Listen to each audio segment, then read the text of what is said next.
Hey everybody, welcome to episode 5 on the AlphaGaming Minecraft server, and today we've got a lot to talk about. It's been several days since the last episode wrapped filming, and I've done a lot of playing on the server since then. Not a lot of I haven't really built a lot of things, but I did a lot of mining for the owner of the server. He's been trying to dig out a big gigantic hole at his base, and he put out a request to everyone on the server to come on down and help him, with the trade-off being that anything we mined out, we could keep. The upshot of this is I now have 3.5 double chests of cobblestone. And all these are full, and this one is half full, so I've got a lot of cobblestone. Plus, I got quite a bit of iron and some redstone, so I am definitely ready to start building things. I've also got some quartz. This is because I finally went to the Nether, and I was able to mine out some quartz from just little deposits right here and such. This is my tunnel to the Nether hub, rather, and there's a portal at that end where you can see the whole spawn point, and I'm sure I'll do a tour of that area in a little while. Probably not this episode, because I've got some things I want to do in this episode. If we go back, we can see that, not a lot has changed, but some stuff has changed. Like, for example, I built this tree farm here, and this is just a single strip of saplings with a cobblestone topper on top to keep the trees from growing too tall.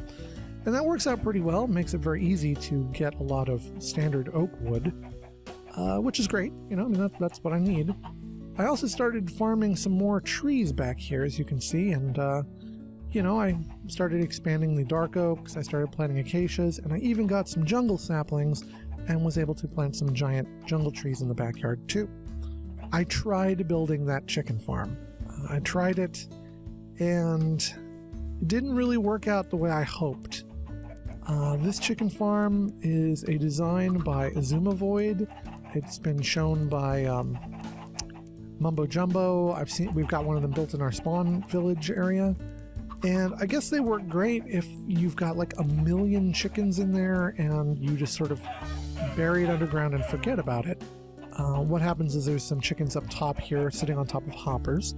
They lay their eggs. The eggs come down here to this dispenser, and when there's eggs in the dispenser, they get launched into this little half-block space here, and baby chickens appear here, and when they grow up, they die in the lava, and a hopper down below sucks up their drops, which is great. I mean, it cooks the chicken, so you've got like cooked chicken being dropped, but the drop rate for actually getting cooked chicken out of this is something close to 1 in 4, 1 in 3. It's way too low.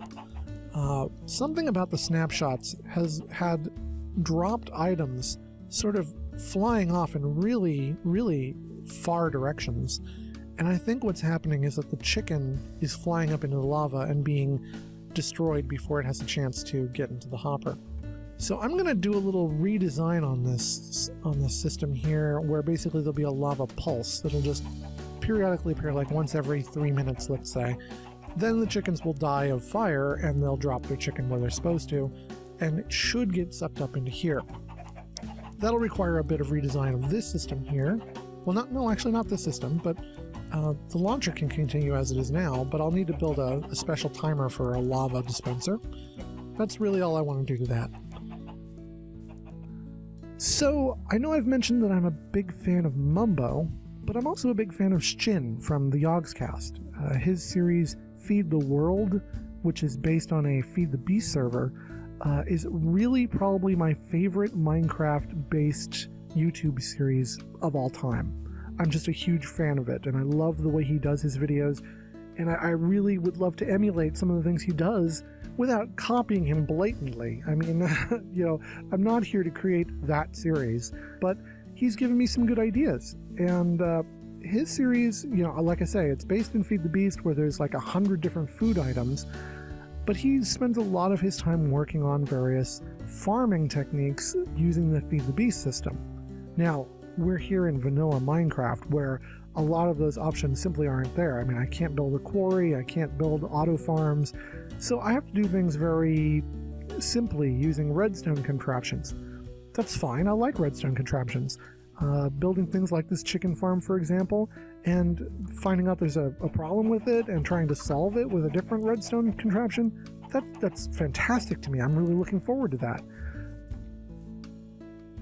Another thing that Jin does on his video series is he has a to-do list that he's basically set up, which is just a big signboard where he's put up some signs with various ideas for what to work on next.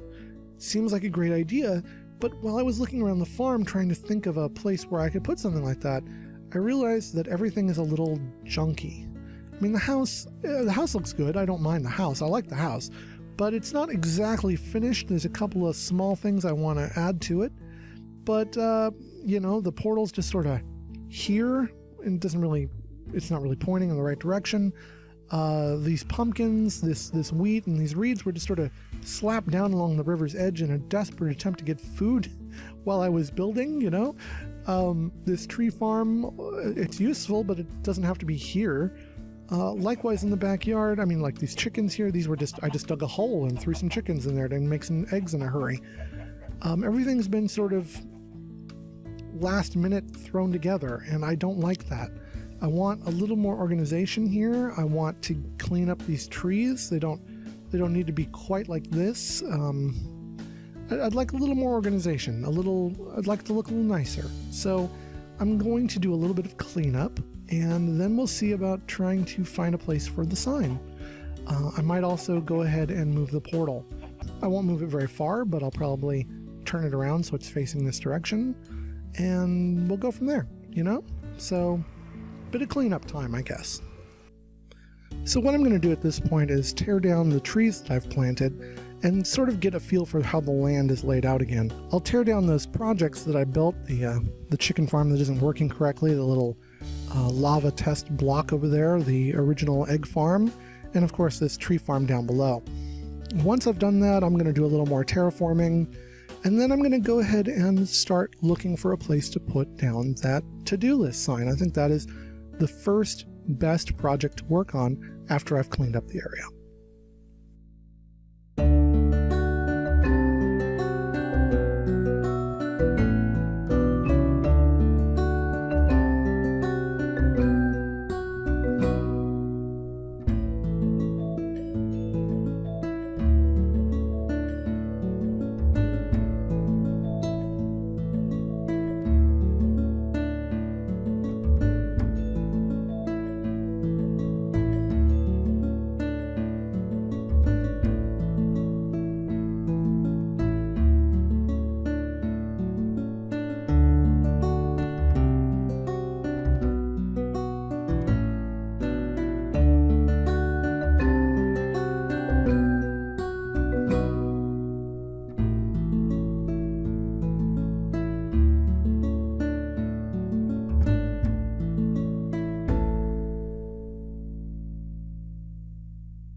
And we are back, and it is another day in Minecraft. In fact, it's another day in real life too. Last night I did a lot of excavating, as you can see here. I tore out this whole hillside, smoothed it out, I took out all the farms, and got rid of all the trees. Did a lot of landscaping over here too, just sort of tore out all this land. So while I was doing that terraforming and ripping everything up, I went ahead and cut a little hole in the side of my house here. This is actually the space under the stairs that go from the downstairs to the bedroom. But, you know, I kind of like the idea of this little potting shed area being here, but I'm not sure I'm going to have a use for it. Most of my farms are going to be automated, and because of that, they'll probably be underground. But the spawn point is off in this direction here, and if people are walking to my house from spawn, they're going to see the back of my house. And I'm a little frustrated by that because it's kind of boring looking, you know? Part of me wants to tear the whole house down, turn it around 180 degrees, and rebuild it. I might build a little addition here to the house that would allow the kitchen to continue through, and maybe produce a doorway on this side. And that would probably be a good solution, where I could basically enter the house here, and I'd be standing inside the house, and there'd be the kitchen right here, and then a hallway where I could continue down into the main part of the house. That might be the option that I'll go with. I'm not sure. And now we need to think about what we're going to do today. Well, number one, I definitely want to make a to-do list. I think that is a fantastic addition to a YouTube channel, to a house, a farming house kind of thing. I think it is just such a fun little addition. And I'm still trying to figure out where I want to put it, but now I have plenty of options. I also want to move the portal. I want to turn it around and make sure that when you come through the portal, if possible, I'd like you to be facing this direction here. So I'll work on that, and I'll work on placing the sign, and we'll see what comes up next. Okay, so I have set up a 3x3 9-slot to-do list, and so far it is looking pretty good. I made the bases here out of a furnace on this side and a dropper on this side, and I put a little stone button on the ground so that I can push this button and it will automatically deliver a sign to me, which I think is really cool. I don't really need that sign right now, so I'll put it back. But I've gone ahead and filled in some suggestions for ideas of things I can work on. Obviously moving the nether portal, moving the chicken farm downstairs into the basement system, building an enchanting room. I don't have one of those currently, and the only one I know of is at the spawn point, and I don't actually have enough XP to enchant a pick anyway. An automatic veggie farm for carrots and potatoes. I really want to do that. A cocoa bean farm. Those are pretty simple and straightforward. Automating them is possible, I think, but honestly, they're so much fun to harvest. I'm not sure I want to automate that, because whenever I've built them in the past, I've always ended up with a huge amount of cocoa beans because they're just so much fun to punch down. An automatic wheat farm. I definitely need one of those for bread and cookies and cake. I think cake uses wheat. A pumpkin pie farm, which means I need pumpkins and reeds and eggs. And finally, building the bakery. There is a spawn point village. I'm sure I've mentioned that before. And I've decided to build a bakery down there selling baked goods for redstone. So I'll be selling cookies and pumpkin pie and bread and cake. I might decide to make more food items as times warrant. But for now, the to-do list is looking pretty good. I can always expand it if I need to. But 9x9 seems like a good size for now. Got a lot on there, obviously. The first thing on the list is move the nether portal, and that really is kind of the first thing I'd like to do. So I guess I'm going to go ahead and get to work on that. I'm going to need to make a diamond pick, and then we'll go from there. So on with that. I think this is looking pretty good. We've got the nether portal over here on the little peninsula here, and I've built a little stone enclosure. Put some blue stained clay behind the portal there so it doesn't look like it really has much of a back. But when we come out of the portal, as you can see, we get a nice view of the house and of the beginnings of the place. So this is good. I'm pretty happy with it. So I'm going to call that done. Let's go ahead and mark that off the old to-do list here. All right, move the nether portal. Done. Fantastic. We'll put that sign back away here and do that. Okay. Now, I was in the house waiting for the sun to come up, and I realized I could really use a clock. Something right here, because I can't make windows in every wall of the house just to be able to see whether the sun's about to go down or not. So a clock right here would be really helpful. So I'm going to go ahead and make one. That's real simple. That's just 4 gold bars and a piece of redstone. So we'll just put that together right now. Like that, and here's a clock. And we'll put it right over the door here. Much more useful than a boat, I think. All right. So, where are we now? Well, we have done the landscaping. We have done the portal move. We've taken down all of the trees. We've cleaned up the place. It's starting to look good again. And we've even made this to-do list, which looks really awesome and has this cool auto-sign delivery thing that I really like. So, what's next on the list? Well, We could work on moving the chicken farm, but I don't yet have the underground infrastructure for that. The various automatic farms, pretty much most of them are automatic farms.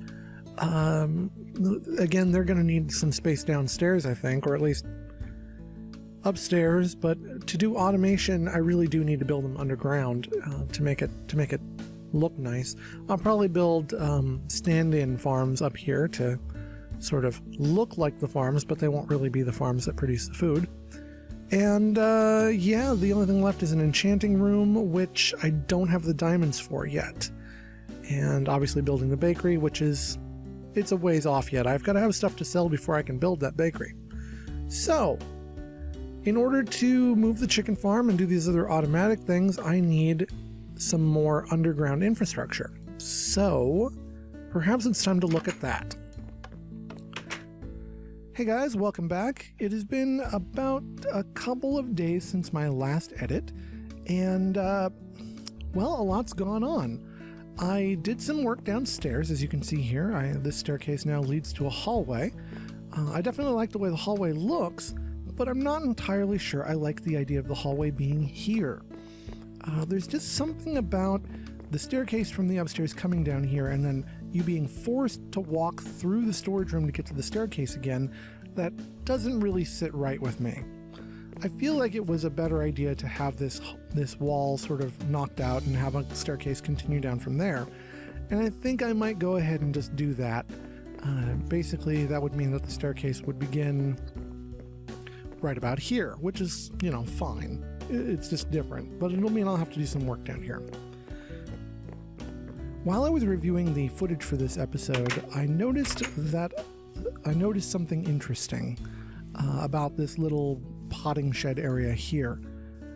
I talked for a bit in the video about putting in a back door here, or basically another entrance to the house, and I had this idea of extending out sort of like an addition here that would allow me to put in a kitchen here with more storage, and then I'd have a doorway right here where you could come in and out of the house.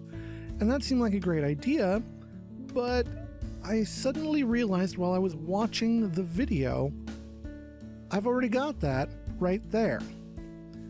This little room is functionally identical to the kitchen, and it is inside the house already. If I were to put these walls back and bust through this wall right here, here's the kitchen. I mean, I could very easily turn in a little corridor right here that would go here, and I could then have a doorway right here.